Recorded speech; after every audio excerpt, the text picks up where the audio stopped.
नमस्कार. 10वीचा पुढचा धडा आहे अर्थनियोजन. आता या अर्थनियोजन धड्यामध्ये बरीच थिअरी आहे. म्हणजे हे जे सगळे कन्सेप्ट आहेत ते तुम्हाला पुस्तकात दिले आहेत. ते तुम्ही नीट वाचा आणि त्याचा अभ्यास करा. इथे आपल्याला एक्झाम्पल सॉल्विंग पण असणार आहे. एक्झाम्पलमध्ये बरंचसं आपल्याला पर्सेंटेज काढायचे असेल, म्हणजे टक्केवारी काढायची असेल किंवा कुठे सरळ व्याज वगैरे, म्हणजे व्याजाची काही उदाहरणं असू शकतात. तर अशा पद्धतीने आपल्याला इथे उदाहरणं सोडवायची आहेत. अशाच टाईपचा धडा एक 9वीला पण झाला होता, आयकर वगैरे, इन्कम टॅक्स. तर तिथे आपण टॅक्स संदर्भात काही गोष्टी बघितल्या होत्या.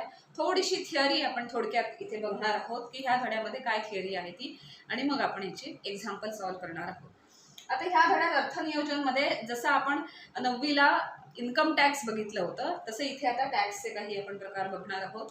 इन्कम टॅक्स हा कसा होता? डायरेक्ट टॅक्स होता. म्हणजे एखाद्या व्यक्तीचा पगार असेल किंवा एखादी व्यक्ती बिझनेस करत असेल तर इन्कम टॅक्स तो सरकारला डायरेक्ट देत असतो. पण आपण ग्राहक म्हणून जेव्हा काही वस्तू घेत असतो, कुठलीही वस्तू असेल, अगदी मोबाईल घ्या किंवा बारीक सारीक कुठल्याही गोष्टी, घरातल्या गोष्टी घ्या किंवा कुठल्याही गोष्टी जेव्हा विकत घेत असतो तेव्हा इनडायरेक्टली म्हणजे अप्रत्यक्षपणे आपणही टॅक्स देत असतो. म्हणजे टॅक्स म्हणजे कर. तर आपणही तो कर देत असतो. तर आता 1 जुलै 2017 पासून GST म्हणून एक कन्सेप्ट आला आहे की जो आपण कर देतोय, जो आत्तापर्यंत आपण अप्रत्यक्षपणे देतच होतो, आपल्याला कळायचं नाही की 100 रुपयाची गोष्ट असेल तर आपण 100 रुपये द्यायचो आणि ती गोष्ट घ्यायचो.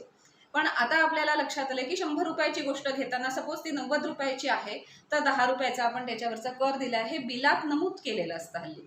तर 2017 पासून हे GST आलेलं आहे. म्हणजे टॅक्सच आहे एक प्रकारचा, जो आपण वस्तू किंवा सेवा जेव्हा आपण घेतो तेव्हा तो भरत असतो.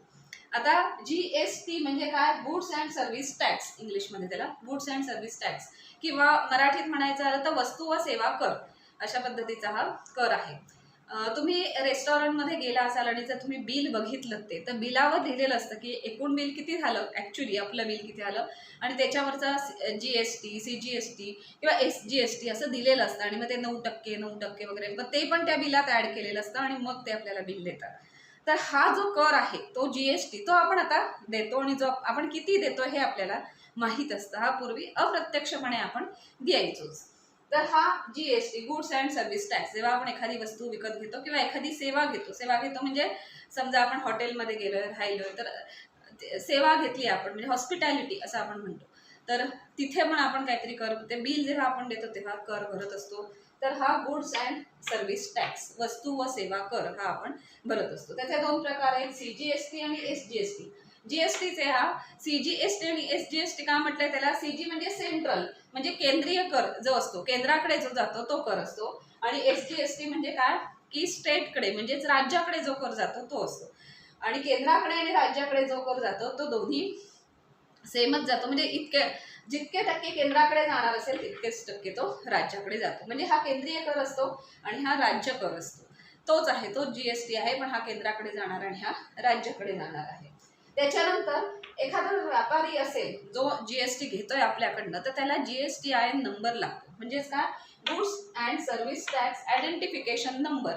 म्हणजे जसं आपलं आधार कार्ड असतं, हे स्वतःचा आपला आधार नंबर, म्हणजे स्वतःची आयडेंटिटी असते की मी ही आहे, हे माझं आधार कार्ड आणि हा माझा आधार नंबर.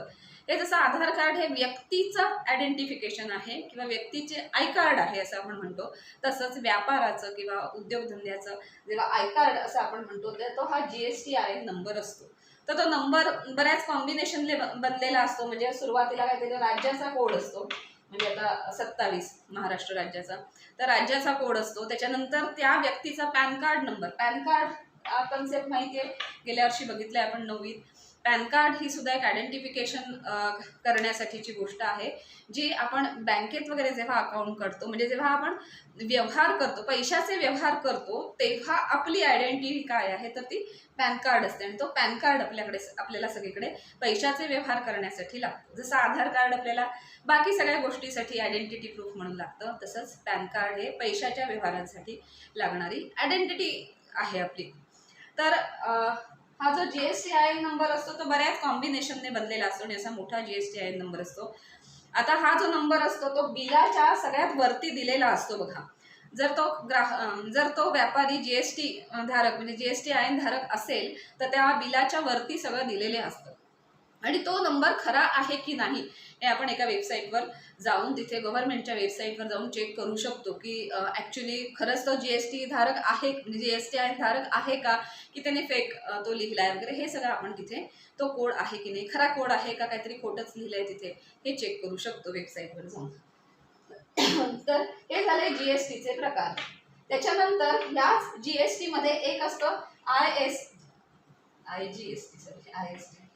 IGST म्हणजे आंतरराज्यीय व्यवहार करणारे, आंतरराज्यीय व्यापार करणारे जे काही व्यापारी आहेत त्यांच्यासाठी जो कराचा वेगळा काही प्रकार, कारण राज्याअंतर्गत असेल तर एक राज्यासाठी आणि एक केंद्रासाठी असा कर ते व्यापारी घेऊ शकतात.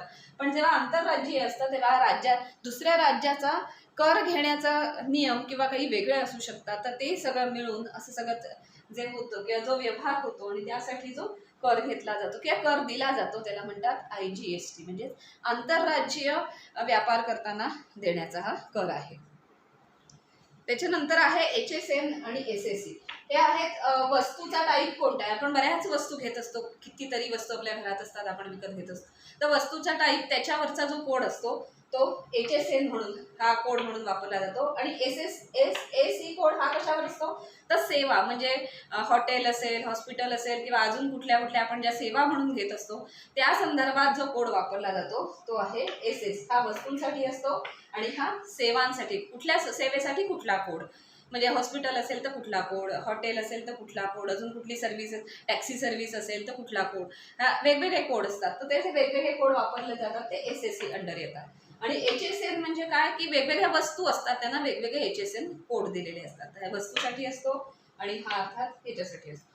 आता हे जे सेवा कर आहेत, म्हणजे वस्तू आणि सेवा कर वगैरे, हे वेगवेगळे असू शकतात. म्हणजे 0% पासून ते 28% इथपर्यंत ते डिफर होऊ शकतात आणि ते त्याप्रमाणे ते ठरलेले असतात. प्रत्येक वस्तूचे किंवा प्रत्येक सेवेचे असे वेगवेगळे कर असतात, ते शासनमान्य असतात, शासनाने ठरवून दिलेले काही असतात नियम. ते नियम वापरून नंतर किती टक्के GST, म्हणजे किती टक्के GST दिलं जाईल हे तिथे ठरवलं जातं. जेव्हा असं म्हणतो की आपण एखादी वस्तू विकत घेतली आणि आपण 18% GST दिला, जेव्हा आपण 18% GST देतो ती वस्तू घेताना त्या व्यापाराला, तेव्हा त्यातला अर्धा, बरोबर निम्मा हा सेंट्रलकडे जातो, म्हणजेच केंद्राकडे जातो, आणि बरोबर निम्मा हा किती जातो, राज्याकडे जातो. त्यामुळे GST घेतल्यानंतर अर्धा हा केंद्राचा असतो आणि अर्धा बरोबर राज्याचा GST असतो.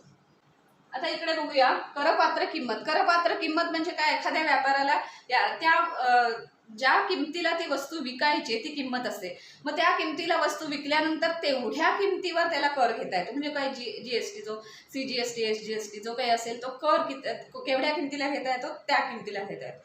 म्हणजे सपोज व्यापाराने 100 रुपयाला ती वस्तू विकली आपल्याला, तर 100 रुपयावर तो GST लावणार आहे. त्यामुळे त्या 100 रुपयाला काय म्हणणार आपण, करपात्र किंमत म्हणणार.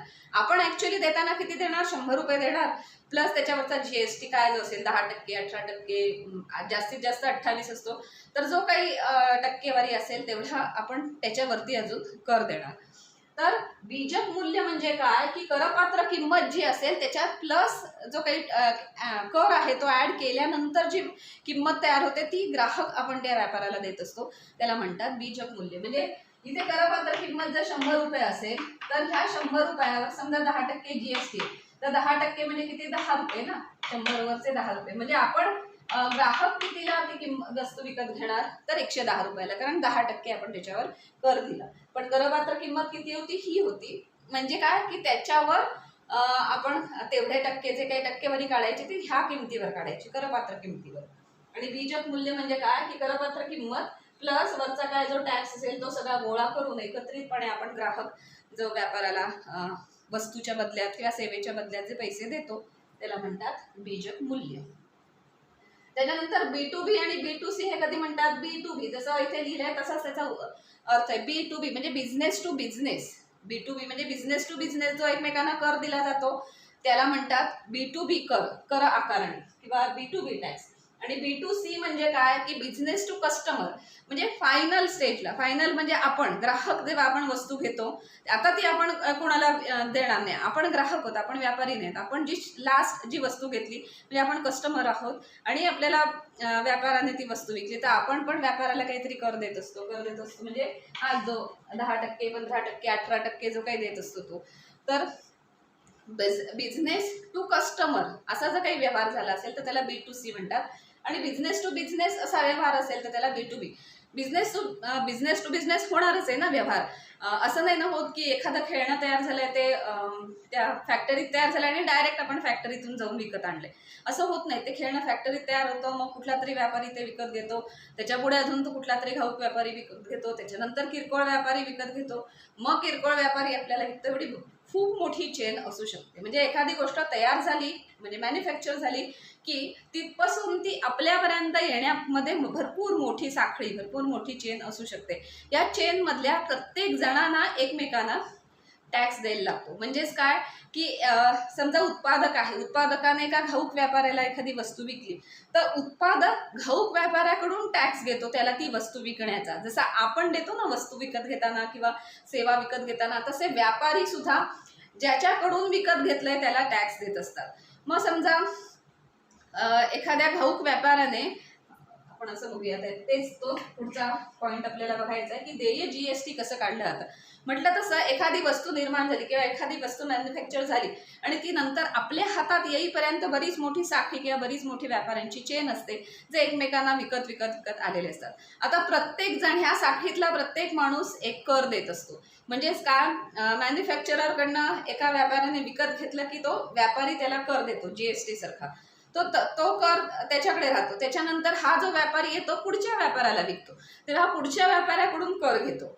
मग जो आधीचा कर आहे म्हणजेच काय की पुढच्या व्यापाऱ्याकडून घेतलेला कर आहे त्याला म्हणतात की, बघूया ते, म्हणजेच काय की पुढच्या व्यापाऱ्याकडून जेव्हा तो पैसे घेतो स्वतःकडे तेव्हा त्याला म्हणायचं आउटपुट टॅक्स. अर्थातच प्रत्येक साखळीत प्रत्येक वेळेला पुढचं काय असणार आहे, जास्त कर होत जातो. म्हणजे सुरुवातीला जो माणूस कर घेतो तो कमी असतो आणि मग साखळीतल्या प्रत्येक पुढचा माणूस हा थोडा जास्त कर घेत जातो. म्हणजे आपल्यापर्यंत येईपर्यंत तर 18% वगैरे असा तो कर झालेला असतो.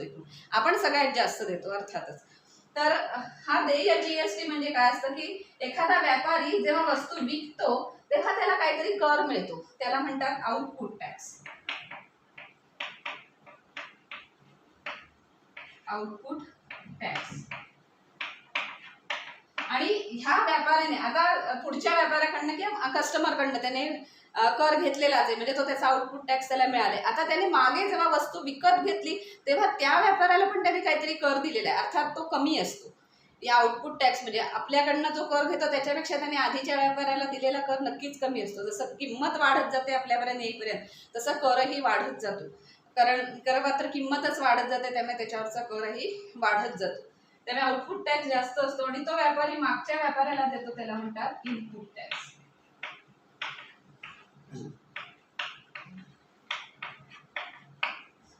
मग आता जो व्यापारी आहे, मधला व्यापारी आहे, त्याने काय केलंय, पुढच्या व्यापाऱ्याला देताना एक पैसे आपल्याकडे घेतले म्हणजे टॅक्स घेतलाय आणि मागचा जो व्यापारी आहे त्यालाही एक टॅक्स दिलेला आहे. आता ह्या दोघांची वजावट करून जे काही थोडासा उरलेला असतो त्याच्याकडे टॅक्स, तो टॅक्स असतो, तो त्याचा देय टॅक्स असतो. म्हणजे सरकारला देण्याचा टॅक्स किंवा GST आहे. तर ही बरीच मोठी साखळी असते, एवढं लक्षात घ्या. आणि प्रत्येक साखळीत प्रत्येक जण टॅक्स देत असतो. जशा वस्तूची किंमत वाढत येऊन ग्राहकापर्यंत जास्त वाढलेली असते तसंच सेम झालेलं असतं. कराचं पण तेच झालेलं असतं. साखळीतला प्रत्येक जण मागच्या माणसाला टॅक्स देत असतो, पुढच्याकडनं टॅक्स घेत असतो. मागच्या माणसाला दिलेला जो इनपुट टॅक्स तो कमी असतो, पुढच्या माणसाकडून घेतलेला अर्थात जास्त असतो आणि मग थोडासा काहीतरी डिफरन्स राहतो. तो डिफरन्स जो राहिलेला आहे तो त्याला सरकारला द्यावा लागतो टॅक्स म्हणून. त्याला म्हणतात देय GST. त्याला output tax minus input tax त्याला म्हणायचं देय GST. त्याच्यानंतर IGST आपण बघितलंच आहे. अपसमेळ योजना म्हणजे जे छोटे व्यापारी आहेत त्यांच्यासाठी सरकार काही मदत करतं किंवा सरकार काही योजना आखतं, त्या म्हणजे अपसमेळ योजना. म्हणजे 20 लाख ते 1.5 कोटीपर्यंत ज्यांची उलाढाल आहे, वार्षिक उलाढाल, तर असे छोटे व्यापारी जे आहेत त्या व्यापाऱ्यांसाठी ही योजना असते आणि ते व्यापारी या योजनेचा लाभ घेऊ शकतात. तर ही सगळी थिअरी ह्या धड्यामध्ये आहे. अजूनही आहे, पुढे शेअर्स आहेत, म्युच्युअल फंड वगैरे, ते आपण नंतर बघू. पण अशा पद्धतीची थिअरी आहे जी तुम्ही पुस्तकात तुमच्या अगदी डिटेलमध्ये व्यवस्थित दिलेली आहे. ती तुम्ही नीट वाचा, लक्षात ठेवा, कारण कदाचित तुम्हाला ही थिअरी म्हणून 2-4 मार्काला पण येऊ शकते. तर ही थिअरी आपण इथे बघितली. ह्याच्या पुढे आपण ह्याच्यावरची एक्झाम्पल सॉल्व्ह करणार.